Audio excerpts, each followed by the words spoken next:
कोल्हापूर जिल्ह्यामध्ये ऑक्टोबर 2024 पासून सर्व शासनाच्या योजनांद्वारे मिळणारे पेन्शनधारक हे वंचित.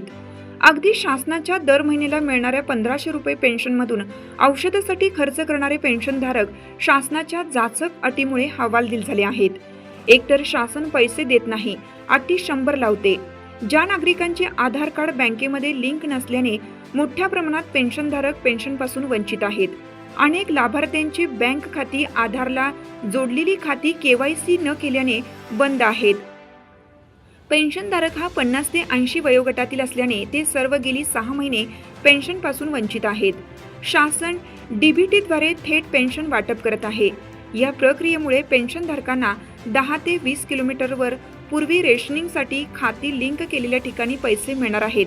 ते पैसे कसे आणायचे हेही चिंता वयोवृद्धांना पडली आहे.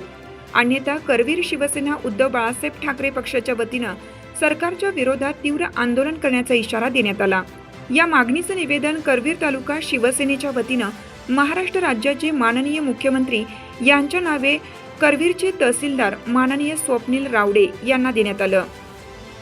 यावेळी राजू यादव करवीर तालुका प्रमुख, पोपट दांगट उपजिल्हा प्रमुख, अवधूत साळुंके उपजिल्हा प्रमुख, राहुल गिरुले उपतालुका प्रमुख, दीपक रेडेकर, सुहास डोंगळे अपंग सेना जिल्हा प्रमुख, दीपक पोपटाणे, सुनील पारपाणी, सागर पाटील, बाळासाहेब नलवडे, सचिन नागटिळक, अनिल चौगले, संदीप शेटके, बाबूराव पाटील आदी शिवसैनिक व पदाधिकारी उपस्थित होते. आज माननीय मुख्यमंत्री यांच्या नावे आम्ही करवीरचे तहसीलदार रावडे साहेबांना एक निवेदन दिलं. संजय गांधी विधवा, श्रावणबाळ, दिव्यांग, निराधार, वृद्धापकाळ ही पेन्शन गेली 7 महिने लोकांना मिळालेली नाही. ही पेन्शन चालू करत असताना म्हणजे पूर्वी ही पेन्शन चालू करत असताना सर्व निकष बघून पेन्शन चालू झालेलं आहे आणि शासन आता 7-7 महिने पेन्शन देत नाहीत. एक म्हणजे वयस्कर लोक आहेत, जी वयोवृद्ध आहेत ती फक्त ह्या पेन्शनवर औषध उपचार करत असतात.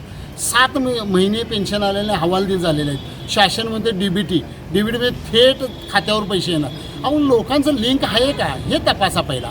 आज तुमच्याकडं काहीतरी कारभार झाला आहे महाराष्ट्र शासनाकडं म्हणजे पैसे लोकांना देण्यासाठी नाहीत म्हणून तुम्ही जर ह्या ज्या पूर्वीपासूनच्या योजना आहेत त्या योजना बंद पाडण्याचा तुमचा काय उद्देश आहे काय हे पण तपासायला पाहिजे. आज खरं तर इतकी वयोवृद्ध आहेत की त्या लोकांना समोर उभारलं त्यांना त्यांचं नाव माहीत नसते. अशी वयोवृद्ध लोक किती हेलपाटे घालणार, कुठल्या बँकेत जाणार, कुठल्या 20 किलोमीटर 10 किलोमीटर कुठं हुडकत बसणार. तर पूर्वी काय होतं, एक हयातीचा दाखला दिला की पेन्शन मिळायची. आज 7 महिने लोकांनी काय करायचं. म्हणून आज आम्ही तहसीलदारांना मुख्यमंत्र्यांच्या नावे निवेदन दिलेलं आहे की ह्या कोल्हापुरात असतील किंवा महाराष्ट्रातल्या सर्वांच्या ज्या पेन्शनच्या भावना आहेत त्या तुम्ही वरती कळवाव्यात आणि लोकांना महिन्याला जी काय पेन्शन औषध उपचारासाठी लागते ती मिळावी ही भूमिका घेऊन आम्ही शिवसेनेच्या वतीनं तहसीलदार साहेबांना निवेदन दिलं. हिरकणी न्यूज करिता विजय शिंदे, उचगाव, कोल्हापूर.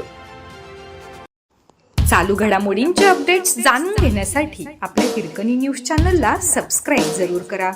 लाईक करा, कमेंट करा आणि शेअर करा.